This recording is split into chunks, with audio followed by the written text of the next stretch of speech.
na ako ng drinking buddy eh. Kami.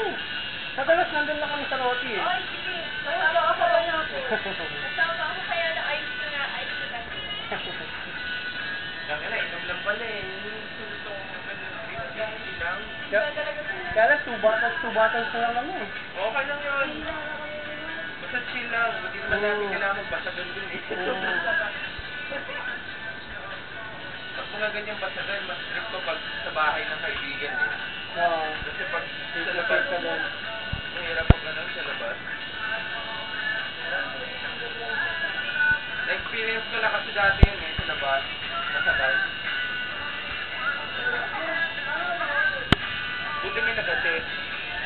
Eh, ang malupit kasi nun, yung tinitiran ko dati nung napasok pa ako, sa Lasal nun, ano, yung mag-ahatid sa'yo, bawal tumaas dun sa unit, hanggang baba lang. Eh, paano ko hindi na ako makalakad, tangina. Oo, gapang ako. Kitang-kita ako sa, surveillance camera ng... Nakakaya ka? Oo, tapos sinumbok ko kay mama nun, yun, doon na. Hindi naman niya alam kasi na nainom na ako nun eh. Dami, may history talaga kung paano ako natuto mag-bisa eh. Kasi wala akong kaalak-alak